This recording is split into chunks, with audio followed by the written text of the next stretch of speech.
Bienvenidos a Kikosis. En primer lugar, celebramos al pueblo venezolano por este decreto del Papa Francisco de tener entre nosotros al primer santo venezolano. Así que felicitaciones a toda Venezuela. Un requerimiento y una solicitud muy fuerte, muy de corazón, solicitada por los devotos. Y también aprovecho la oportunidad para felicitar a Francisco Edgardo, conocido en los bajos fondos como Kiko Bautista, en su cumpleaños. Él me dijo que no dijera la edad, pero tiene 68 años a partir de este momento. También conocido como Kikito Lindo para mí o Kikito Feo, dependiendo de las circunstancias. Bueno, ya pasados estos puntos, vamos a entrar en materia aquí periodística y haciendo como una terapia constitucional, porque es un tema que debe escudriñarse profesionalmente para que la población entienda de qué se trata este proyecto de reforma constitucional. Y para eso nos están acompañando en este momento dos abogadas constitucionalistas. Ana Paula Diniz y Vestalia Tovar, bienvenidas. Gracias. Muchísimas gracias por la invitación, Yesenia, encantadísima. Gracias por la invitación. No, gracias a ustedes por aceptar. En primer lugar, hay una falla en los venezolanos sobre el contenido de la Constitución Nacional. Es decir, todos los venezolanos sabemos, estamos conscientes de los planteamientos de nuestra Constitución Nacional. Bueno, mira, Yesenia, buenos días, buenas tardes a la audiencia, gracias por la invitación. Algo sumamente importante allí. Tú sabes que una de las cosas positivas que ha tenido esta Constitución de 1999 es que hay muchísimas personas, entre ellos domésticas, estudiantes, cualquier persona que forme parte de la población venezolana, de alguna forma u otra conoce cuáles son los derechos que están contemplados en la Constitución de la República Bolivariana. Pero el apartado que les conviene. No es que le conviene, porque muchas veces cuando hay personas que, por ejemplo, son despedidas injustificadamente en cuanto al derecho laboral, ellos saben que la Constitución establece que los derechos son irrenunciables en materia laboral y así sucesivamente, ¿no? Entonces ya las personas tienen conocimiento de causa de que efectivamente existen sus derechos que están contenidos en la Constitución y también los deberes y las obligaciones que ellos deben cumplir. Pero para mi criterio sí conocen la Constitución, la población venezolana. ¿Tú qué opinas, Ana Paula? Bueno, yo opino que en algunos casos sí se conoce, algunas personas que se han involucrado. Yo creo que el derecho debe ser explicado y la Constitución debe ser explicada en términos muy sencillos. Por ejemplo, cuando alguna comunidad conoce el primer articulado, es decir, el primer cambio que se hace en la Constitución que se presenta en la Constitución del 99 es qué tipo de democracia tenemos.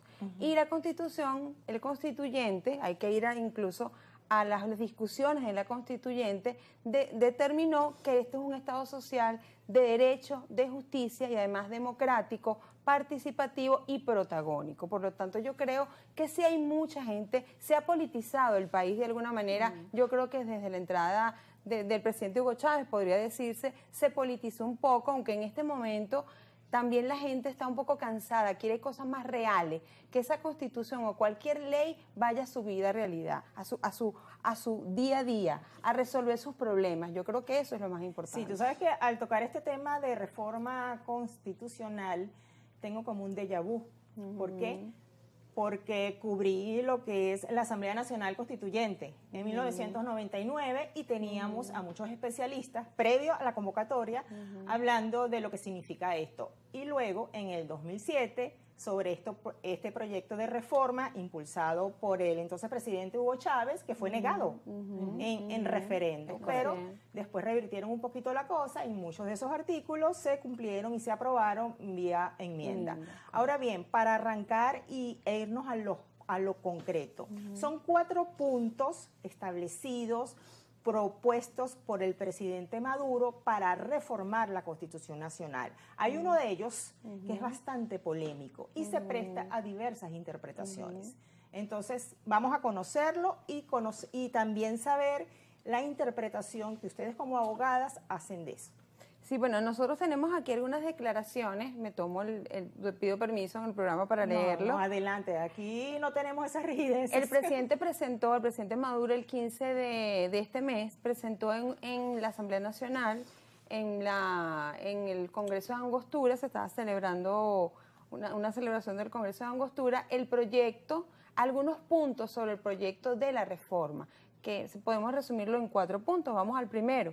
Ampliación y perfeccionamiento de la democracia participativa, protagónica y directa.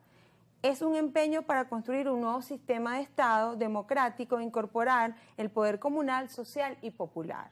Ajá, vamos a detenernos allí. Ese es todo el primer punto. El primer punto. ¿Verdad? ¿Es necesario transformar el Estado?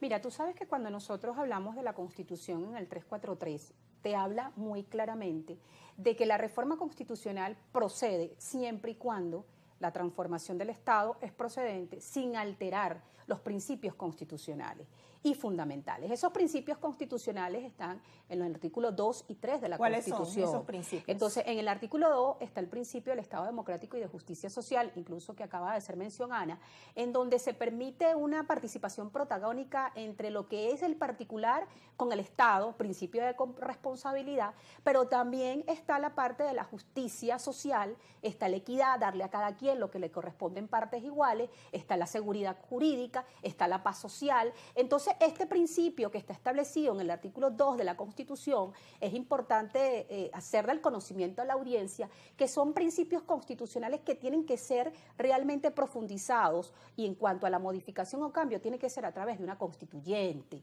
¿Por qué la constituyente? Por la sencilla razón de que cuando tú hablas del 347 de la Constitución te habla claramente de que cuando hablemos de lo que es realmente los principios constitucionales, los postulados que acabo de mencionar, tú de alguna forma u otra debes convocar a una constituyente. Ok, pero para traducir esto, ¿en qué chocan los principios constitucionales establecidos en nuestra Carta Magna con la propuesta del primer punto de reforma? Sí, bueno, yo tengo una opinión particular en ese sentido. Yo creo que el presidente en su discurso dijo que había aproximadamente 80 artículos elaborados, no sabemos el contenido, lo que hizo fue presentar a la Asamblea Nacional, se nombró una comisión, y yo sí estoy de acuerdo con la doctora que lo importante, y lo dice la Constitución, en el título de protección de la Constitución, que dan las enmiendas, la pero ¿en qué choca? En mi opinión, no choca en este momento, tenemos que discutirlo,